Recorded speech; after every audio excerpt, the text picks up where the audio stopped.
जय जगन्नाथ। जगन्नाथ रथ यात्रा की कहानी उड़ीसा के पुरी में स्थित जगन्नाथ जी का मंदिर पूरी दुनिया में प्रसिद्ध है।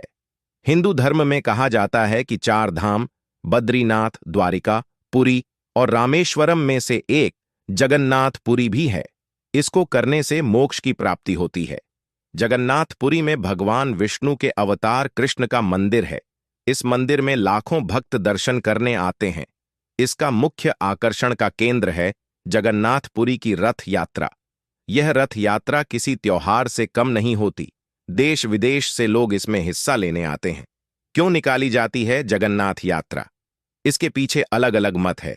पुराण के अनुसार एक बार भगवान जगन्नाथ की बहन ने नगर देखने के लिए अपनी इच्छा जाहिर की, जिसके बाद जगन्नाथ भगवान और बलभद्र अपनी बहन सुभद्रा के साथ रथ पर बैठकर नगर घूमने गए। इसके बाद वह मौसी के घर गुंडिचा मंदिर भी गए और 7 दिन तक वहीं रुके। तभी से यह रथ यात्रा निकालने की परंपरा चली आ रही है। वहीं दूसरा मत है कि कृष्ण की रानियां माता रोहिणी से कहती हैं कि वह उनकी रासलीला की कहानी सुनाएं। माता रोहिणी को ऐसा लगता है कि कृष्ण की गोपियों के सामने सुभद्रा को यह कहानी नहीं सुनानी चाहिए, इसलिए वह उसे कृष्ण बलराम के साथ रथ यात्रा के लिए भेज देती है। तभी वहां नारद जी प्रकट होते हैं और तीनों को एक साथ देखकर प्रसन्न हो जाते हैं और प्रार्थना करते हैं कि हर साल उनके दर्शन साथ में होते रहे। उनकी यह प्रार्थना स्वीकार हो जाती है। तभी से इस रथ यात्रा को निकाला जाता है। पूरी रथ यात्रा से पहले देव स्नान पूर्णिमा को तीनों मूर्तियां को एक अनुष्ठानिक स्नान दिया जाता है, जिसके बाद उन्हें यात्रा के दिन तक अलग रखा जाता है, क्योंकि स्नान के बाद वे थोड़ा फीके पड़ जाते हैं और उस समय के लिए उन्हें बीमार माना जाता है। यात्रा के दिन लोग मंदिर के चारों ओर इकट्ठा होते हैं और जप करते हैं। उड़ीसा के शाही परिवार के वंशज पुरी के राजा की प्रतीक्षा करते हैं, जो मूर्तियों को मंदिर से बाहर लाएंगे। वह एकमात्र व्यक्ति हैं जिन्हें जगन्नाथ मंदिर पर पूर्ण अधिकार है।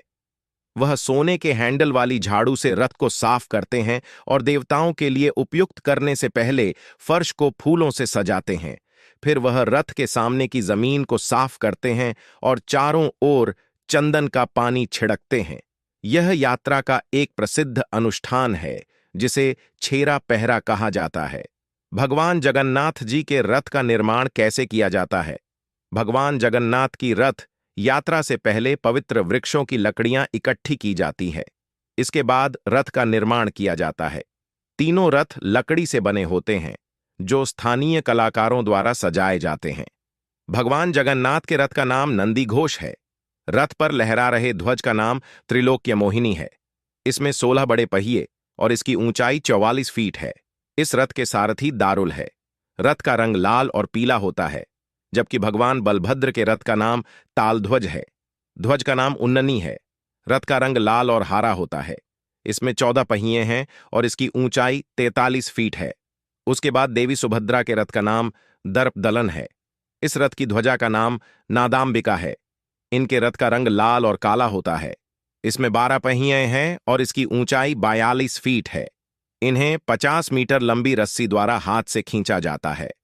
लोग रथ खींचने में मदद करने के लिए दौड़ पड़ते हैं, क्योंकि उनका मानना है कि रथ खींचने से उन्हें पुण्य मिलता है और अपनी गलतियों के लिए प्रायश्चित मिलता है। पूरी रथ यात्रा में सबसे पहले भगवान बलराम का रथ खींचा जाता है, फिर देवी सुभद्रा का और फिर भगवान जगन्नाथ का। पुरी से गुंडिचा मंदिर की दूरी लगभग 3 किलोमीटर है, लेकिन भीड़ की अधिकता के कारण पूरी रथ यात्रा को पहुंचने में कुछ घंटे लग जाते हैं। एक बार पहुंचने के बाद देवता 7 दिन की अवधि के लिए मंदिर में रहते हैं, जहां तीर्थ यात्रियों को उसी तरह पूरी वापस जाने से पहले दर्शन करने की अनुमति होती है। वापसी की यात्रा को बहुधा यात्रा कहा जाता है।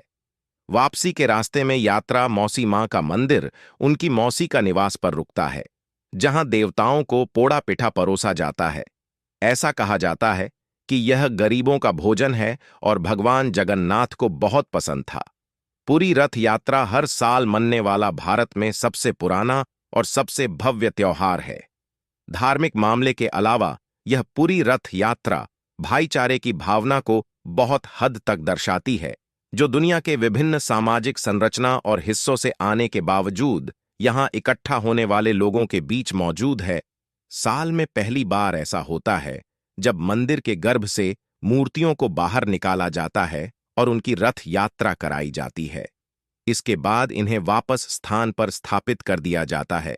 यह महोत्सव सिर्फ जगन्नाथपुरी में ही नहीं होता, बल्कि देश के अलग अलग हिस्सों में मौजूद इस्कॉन मंदिर में भी रथ यात्रा निकाली जाती है। इस दिन को त्योहार की तरह से मनाया जाता है। अगर आपको यह कहानी पसंद आई हो तो इस वीडियो को अधिक से अधिक शेयर और लाइक जरूर करें। इसी तरह के और भी वीडियो के लिए इस चैनल को सब्सक्राइब करें।